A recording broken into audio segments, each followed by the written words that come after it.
ride. Yeah. We're going to Dipitngil Island.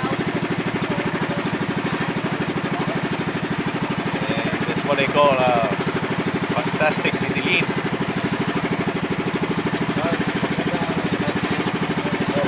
Sunny weather for a good boat ride.